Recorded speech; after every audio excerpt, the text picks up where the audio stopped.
Hello viewers, I'm SB and welcome back to Godhood. Let me tab out. Okay, it is recording. Alright, welcome back to Godhood. Everything's fine. Good news is I found out, I did a little diagnosis. I'm pretty sure my monitor's actually fine. I think we lost the AC cable. The AC cable's totally dead. Unfortunately, I don't have a replacement, but I probably will by Monday. So hey, thank goodness for small favors, right? Alright, we gotta talk about Ezel here. I'm pretty bummed out about the thing that happened to Ezel. How bad is it really, though? I definitely, I have a feeling that I want to fire Ezel and replace her with a new acolyte, a new disciple. But is that actually justified? Because it would take a long time, right, to train up the new person. So what are we actually missing? Obviously, it's going to be kind of a pain to keep Ezel just at neutral, but we can do it. The follow-up any ally's life ability is affected by the faith level. This really doesn't matter very much. We actually don't have a single life ability on our entire team. So the fact that Knack for Life is less effective actually is pretty irrelevant. Rend Raid always triggers unless the Disciple's Faith is very low, which, we can keep it neutral, so this is fine. And then we are getting worse miracles. But the difference between a Wondrous Miracle and a normal miracle actually is only 1 point of devotion and 1 point of health. We still get the full value of might from it. So this means that effectively we're missing 1 or 2 points of health. We can't assume that they all would have been wondrous, right? And we're going to get another normal farm miracle, so we're missing maybe as high as 3 points of health. Unfortunately, I don't really have a good sense of exactly what that means. I guess we could probably... Here, can we find another person who is close in health? 23, that's actually wonderful. Okay, so... Health effects, physical armor, chance to block a physical attack targeting an ally. We don't even get to know about the block chance. But we can see here, 7 armor, negating 22% of physical damage off of 23 health, versus Ezel's 25... which is... Okay, hold on. Something's given us... Okay, we do have an extra 10 physical armor on account of being an executioner. So 24 physical armor. Boy, that can't be... Where else are we getting all this armor from? Oh, doesn't Ehekatl... Ehekatl has another minus 25 from his thing. Okay, so hold on. Without that modifier, his proper armor level is 33. Right? 32 is where the math would be. 32. Without your plus 10 armor, your proper armor is 24? Is that right? You have more health, so hold on, there's other things contributing to this. Because I would expect that Ezel's armor, before modifiers would be higher on account of the health being higher. It might be that they're modifying, the stats are modifying a base value that is not reported anywhere here. Yeah, it might be that they have different base values or something. Okay, but so basically what we're finding here is that Ezel is at least health-wise on par with our other fighter types, and actually is pretty tough, negating 58% of physical damage. I don't think Ezel's actually suffering quite as badly as I was afraid of from that failed miracle. If we had a good follow-up for her, then that would definitely be a place where we were suffering. But because her follow-up skill is already useless, it's not a big deal. Now, maybe the fact that her follow-up skill is already useless is a good argument for replacing her. But if we were going to replace her, it looks like the Summon Initiates button is just going to remain active until we click it. So if we were going to summon in new Initiates and try to train them up for the finisher, I think we would want to try to hit this folklore first, right? Although, again, we have the classic problem that it's not necessarily possible to win this fight. They kind of have to, decide that you should be allowed to win. Okay, what if we went in... Ezel is at 61 spirit. So it actually, if Ezel has more spirit than our religion does, then it doesn't matter if she's missing health. She can't be defeated before the battle is lost anyway. What if we went in like this? We can try to have Ansi pick up the thing again. You know, try to pick up and block some shots. Or evade some shots, rather. We don't have a ton of good follow-up play here, but like we got Wither, you know, Juani has some internal synergy, and Ansi has the ability to just stop attacks from happening altogether, and also is really fast and terrifying. Let's just give it a shot, right? What if we could get the folklore? If we got this folklore, then we'd pull the initiates, and maybe we would find somebody worth putting in over Ezel. I would hate to have to train them up again. I might even do it off camera. In fact, I would definitely do it off camera. Let's just see if we can win the sacrament. Hold on. Sorry, before we see if we can win the sacrament, do we have people assigned to jobs? I have one person assigned to a job. Whoever, just people go and be happy. Go and be happy and bring us subscribers. If we win the sacrament, we would get 10 subscribers too, right? Yeah. So that would be neat. Okay, I don't think... Let me think here. Where do we want Juani? Because it does matter, right? Juani has that straight across. So we have the Mighty Rally. Do I want the Mighty Rally to stop happening, or... No, I think I would rather disable one of these people. So 21 to 24 damage on this. We probably, if we're disabling anybody, we want to disable this top Rainmaker. That's the most dangerous one. Okay, let's try it. Let's see if we survive all the way to the beginning of the first turn this time. Ezel could really help us out here. I will say I'm a little loath to spend our last Sun Shard on Ezel, given that if we pulled somebody else in, they would end up being more powerful.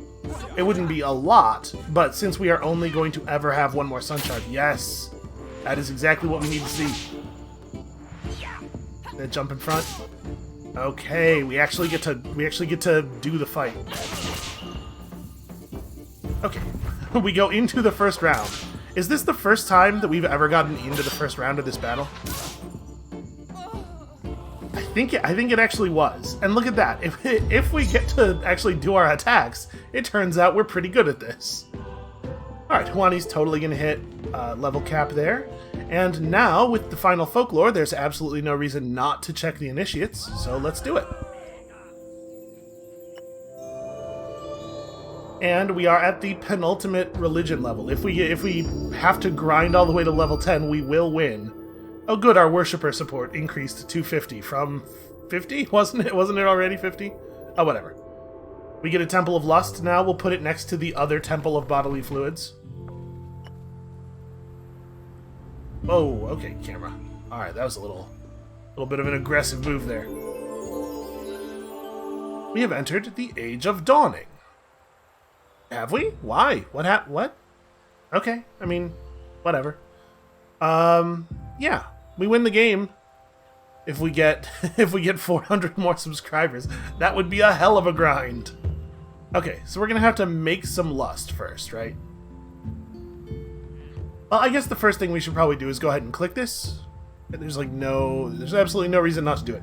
Hopefully the new initiates come in with the folklore that you have when you click this button, not the folklore you had when the button became available. Let's find out. And honestly, at this point, it might be worth retiring CPAC. CPAC's been incredibly powerful for us, but age is definitely starting to take a toll. Okay, seeing not a lot of green outlines here. They definitely have all of the folklore, so that's cool. We have Isma of the Hair Totem, Charisma and Cunning. Okay, I mean, I know what I would do with you. Health, Cunning, Might, and a follow-up on Dark ability. That's actually not bad as far as common quality disciples go. I mean, of course, the Rat Totem's great. Finch Totem gives Knowledge, Charisma, Devotion with Knack for Nature, so probably a caster. I'm not super excited about that. How about Nika? Nika from the Lands. Nika has a good quality Armadillo Totem. Health and Cunning with follow-up nature abilities. That's actually pretty promising. That is a promising character. Okay, we probably should dump CPAC. Like, CPAC's overall power level is 12. And it's not to say that CPAC has not been tremendously valuable, because he has been, but I think it might be just about time for that. So let's go ahead and make room here. And then... I mean, there's no version of this where we don't take Nika on, right? So Nika's stats, and especially Nika's talents, play reasonably well into being an executioner. Like, it wouldn't be amazing. But health and cunning are both valuable traits. Obviously, we would love somebody who scales might. So charisma, cunning, health, cunning, and might. With a knack for dark. I think Mary seems pretty useful. So, is there a big initial stat difference between them? There is not really. I think, actually, Mary is better suited to our needs at the moment. So we could bring Mary on as an executioner and then bring Nika on as something else. If we fired Ezel, brought Mary on as an executioner, completely retrained, like, it unfortunately is going to be time expensive to retrain, but we have the additional 3 might to work with, and +1 on all the other stats. It's like a pretty big deal. And then the Armadillo Totem could come in and be something else. I'm not even really sure what else we need. We're gonna take Mary. There's no version of this where we don't. Let's go ahead and initiate. And then, oh, we actually do have an 8th disciple slot. I don't have to kick anybody out. You're just in. Well, that's handy. In that case, I don't think it makes a lot of sense to kick Ezel out. We'll just keep her, because I don't... Do we want any of these? Charisma and cunning, so you'd make like an okay replacement chieftain. Although, Nika might be a good replacement chieftain, actually. Yeah, maybe.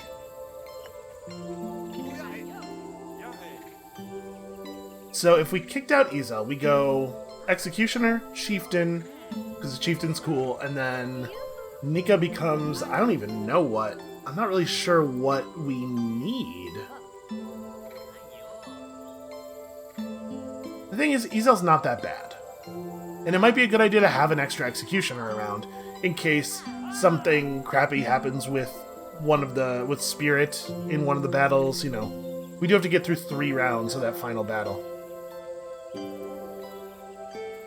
There's nobody else that we would fire, right? I think it's just Ezel. Ezel's the only sort of weak one. What was your totem? It's just health and knack for life. Yeah, alright, I'm gonna commit to the retrain. Yo, look at the values here. How are we scaling like this? It's insane. Alright. Initiate disciple. So downside is we just committed ourselves to like a whole bunch of time before it is likely that we will be able to finish the game. That's alright. We'll be okay. Alright, so the person I want to get trained up most is Mary, right? Yeah. I think Mary is a really good fit for our current needs. Rat Totem's just great. What an extremely good totem. And then Isma becomes a chieftain, right? It's a good chieftain stats. I think that makes a lot of sense. And then we probably want to put somebody else in here to carry through.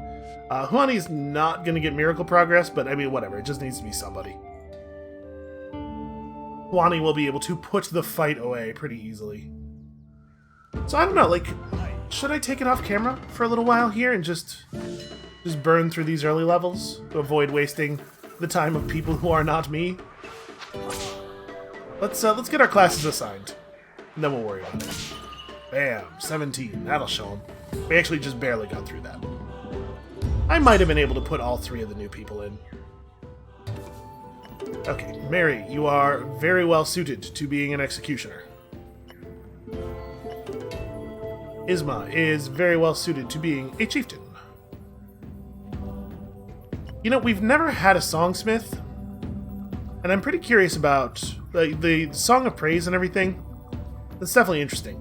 We'll, I intend to do at least one more game, like even on this very early build.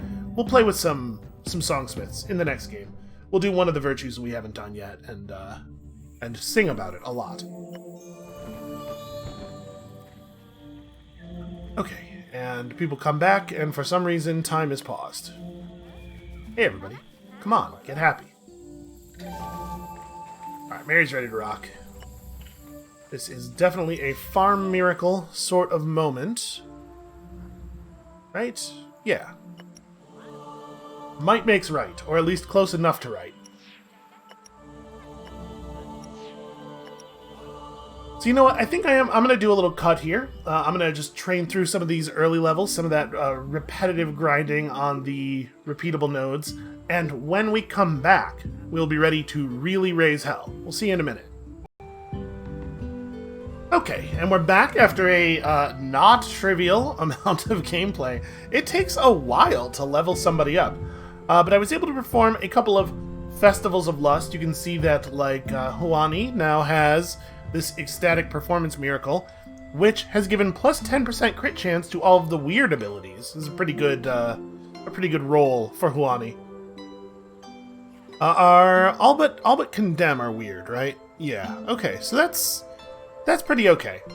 So I think we're ready-ish. I will say that we're not capped out on the new people. They only have 3 miracles each. But at this point, miracle progress is so slow. I figured we could at least take a crack at the thing. So I guess one question that we do have to answer is whether we want to spend our remaining Sun Shard before heading in there.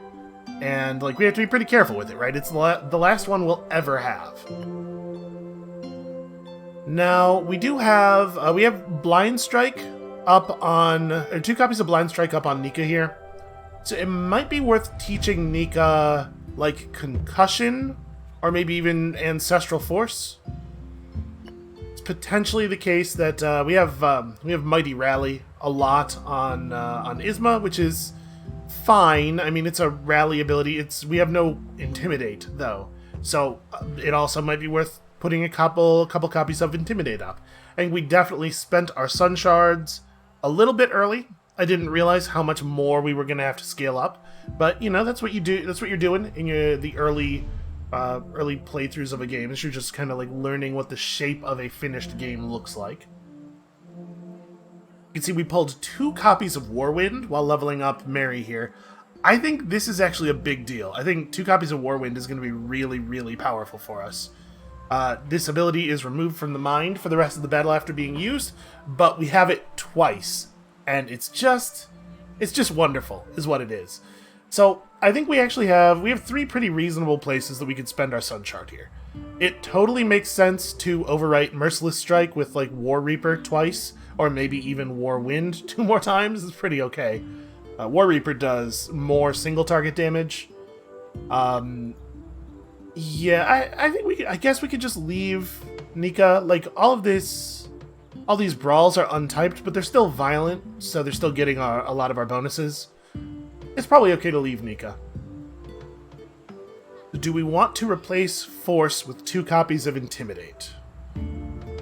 Intimidate does considerably more damage, and is a violent ability. And that would mean that Leader could trigger off of all 5 of Isma's slots, because while these abilities are not violent, they are Rally. I guess, hold on, let's go have a look at the challenge. Who are we going to use? Are we actually going to use the Chieftain? Because if we're not, then that makes that a pretty obviously wrong move. Ansi and Ehekadal have both started to age. Unfortunately, Ansi's really powerful and losing strength all the time, which bums me out. But let's see if we actually even need Ansi anymore. So we would definitely play Mary Huani, and then just kind of somebody. It almost doesn't matter who. It might well be Isma, actually. Let's see, because you want an Ancestral Disciple around. You want an Ancestral Disciple around. And Nika isn't actually quite as good as Isma for triggering Ancestral Nightmare because of the fact that Nika's abilities, only 2 of them are actually typed. Although we could fix that a little bit. It is worth noting that Nika has 119 Spirit. Like, there's absolutely no value in Spirit beyond 55, right? Because if somebody gets hit for more than 55, the team's down anyway. But that's pretty wild. I guess that's not true. Like, Nika could afford to take 40 damage in each of the first 2 rounds and still have enough health to be competitive in the 3rd round. So there is some value. What are our follow-ups here? You want to have a Nature Disciple around. But you have this Inspire, which is powerful. While Nika would also like to have a Nature Disciple around, actually. But, like, this is a pretty good combination. We get the, we get good stuff going here. We won't get any Wild Envoy, but we might get some Leader, especially if we replace these two with the Violent ability. I might do that. That might be the thing. And then for the second round, I know we've figured this out so many times, but we don't want to run any of our Ancestrals there. We just run Mary Huani and somebody. So let's see. We don't want it to be an Ancestral person, and we don't want it to be a Life person, so we want it to be one of our Nature Disciples. Ansi, probably. Although Isma's, like, very powerful right now. Isma would really like to be with Ansi when possible. I mean, even with Ansi being reduced in overall power... Ooh, nah, she's pretty reduced. She might not be the right move anymore. Even with all of her extremely good abilities. I'm just thinking, like, Swift Judgment is super powerful. Yeah, it might still be her. It might be Isma. It's going to depend on to some degree on the attractions of the people in the battle, right? But we would get Raw Chemistry. That might be the move. And then in the final round, we run both the Dark Disciples again, and here we would use one of our Ancestrals again. So Isma's actually probably going to get played. Probably going to get played a couple of times. I think that's where we're at. Is Isma anywhere near that? No. Oh no, Isma's capped. Wrong Isma. Sorry.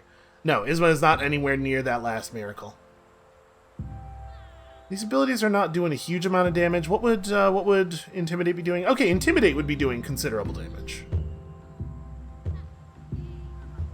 I think that's what we're going to do. Let's go ahead and throw new Isma over at the Sunstone. And then people can just, do whatever. I suppose, technically, we should have somebody go and gather a little bit of Ecstasy, because we don't actually have enough to run another Ecstasy ritual if we wanted to. And if this doesn't work out, we have Initiates available again. We'll replace a Hecatl and Ansi, and we'll keep climbing. I don't know. I think we kind of get the idea here. If this doesn't work out, we're probably going to just go ahead and roll a new game at the beginning of the next episode, because I think we get the shape of things now, and I want to try a new tribe. So I'm not going to bother doing a sacrament this week, because it doesn't matter, and we wouldn't want to risk injuring people.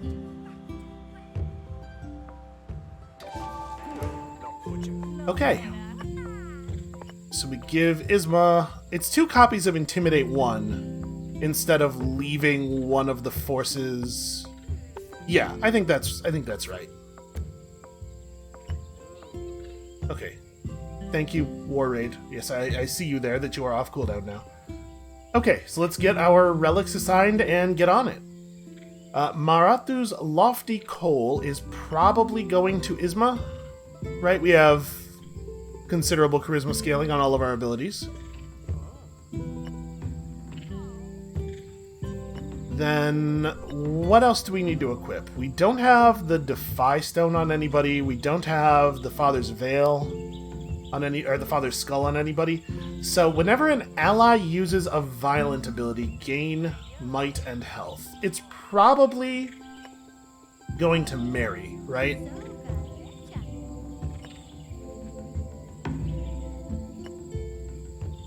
So Mary's going to be partied with Huani this whole time. Huani has no violent abilities, but the person in the 3rd slot is some of the time going to be Isma and some of the time going to be Isma, I guess.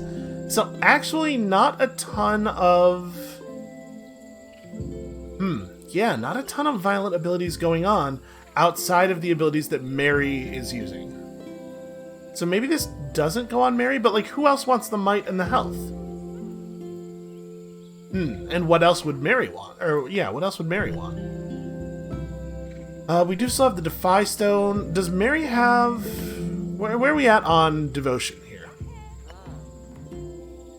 Actually, Huani does not have that much Devotion. So Mary is more likely to jump in front of Huani than vice versa. I think I'm actually gonna... Yeah, let's unbind this. Let's put the Defy Stone on Mary. Mary's reasonably likely to leap in front of a bullet and then defy it. What are your stats at? 68% defy chance, 70% evade chance. Really? Well, it's an okay place to have 26 health, I guess. Making sure that the health numbers make sense here. So you have the knowledge bonus, which kind of makes sense. You get the crits at least. You don't have any knowledge scaling abilities, actually. But you do get those increased morale crits. Do we want to hand that off to the other Isma, actually? No, I think the charisma being where it is, this makes sense. This makes sense. Okay. What else needs equipped? So we don't really know what we want to do with that. These are all in reasonable places. The Blood of the Sacrifice is on Ehekatl right now, and really shouldn't be, because Ehekatl is out of commission, effectively. Do we want to equip this on somebody? Does everybody that we're going to use actually have something? No. So Huani has an empty slot. We could give Huani CPAC's father's skull. It doesn't seem great. Actually, we're charisma scaling on everything. Hold on. I'm going to take the charisma thing away from the other Isma. And then we're going to give this Isma the skull. Because some of these abilities do have might scaling, don't they? Yeah, a couple of them. It's better than leaving it unequipped. And, you know, Mary will actually use violent abilities for the skull to trigger off of. Okay, and then, like, everybody that we intend to use has a thing. Nobody's using the Blood of the Sacrificed. Who is... You, maybe? You potentially could get audibled in if we, if it turns out that nobody in the second party is attracted to the Lust Priest. Yeah, that seems feasible. Okay, let's try it. I think we can do this. I've been very impressed with young Mary's performance here. So Mary, Huani... Wait, we want Huani in the top space to try to disable the critical claw guy, if we can get a good mind fog off. And then... Isma. It's a very powerful crew. I mean, this wasn't the problem battle, right? We should be able to get through this part. The Warwind is really powerful, and it should be extremely, really powerful against a party that is entirely made up of nature enemies.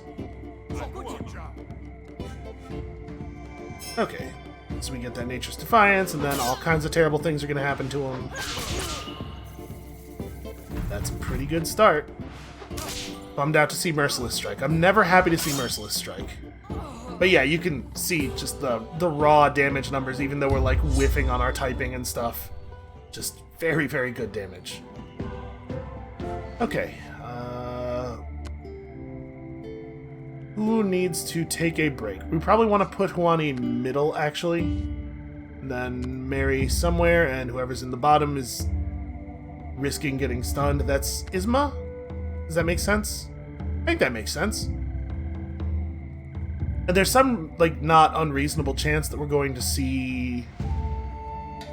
Boy, that would be a terrifying thing to accidentally trigger.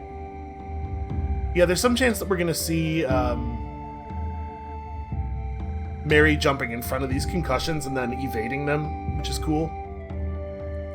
Okay. Yeah, let's try it this way. Right? I feel like I'm... Oh yeah, no, this wasn't the one where I was going to use Isma. This is the one where I was going to use Isma, obviously. Okay, well, there's at least a split of attractions here, so Isma will be useful against somebody.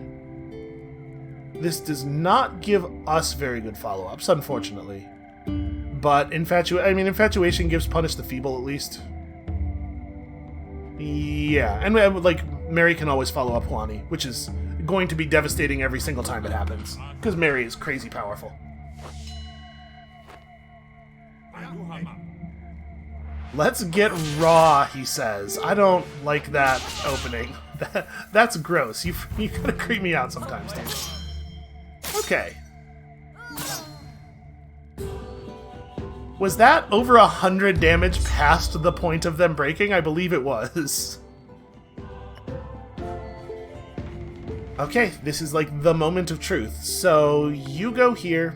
If you're gonna disable anybody, it should be that one. And this is where we bring Isma back. We have not been touched so far. That is probably not going to continue on account of Swift Judgment, but yeah, I like our odds. We have a typing advantage against their most dangerous person. Okay, fingers crossed. We have never had a better chance than this. We're not likely to have a better chance than this, to be perfectly honest with you. I guess we could go as far as earning the fourth miracle, rather, on the rest of our people. Like, there's a little bit of power gain that is still available to us. Merciless Strike, you're killing me with that. Oh, Father's Blessing. The skull went off. A little bit of rage. Open for some follow-ups here. Oh, not necessary. That was 66 damage. Okay, it's possible I over-prepped. We might have slightly over-prepped. To be perfectly honest, I think we could have won this in the last episode if the dice had fallen a little bit differently for us in terms of the typed abilities going off and the follow-ups and stuff. So it's not crazy to expect that after getting stronger, we really blow it out of the water. Okay, your disciples also attained. Ellipsis. And look at that. We did it. We beat that guy, Jaguar Star. What is this? Is that my ranking? Did I earn Jaguar Star points? I have no idea, actually. Okay, well, that was fun. Hey, here's the thing I'm curious about. Before we call it for the day, which we are obviously going to do presently here, did we unlock the other two commandments that were available? Yeah, let it be known. We're just gonna roll straight through here. Or are those locked because they're not developed yet? I'm the Almighty. Hey, let me tell you something about what is right. Okay, yeah, generosity and greed are not finished yet. Okay, so that is going to be it for us for today. Thank you all so much for watching. We got there. It was a little slow and awkward. I definitely made some growth mistakes. I definitely used the sun shards before we really should have used the sun shards, but we'll know better for this next one. So, come back next time, probably Monday, possibly before. I feel bad about how few videos I put out this week. Not just feel bad, but also I'm making less money this week because I put out so few videos, so I might want to rectify that a little bit. And whenever it is that we come up next, we'll be starting a game based on either peace or chastity. Let me know if you have any strong feelings about which one in the comments below, and we'll see you then.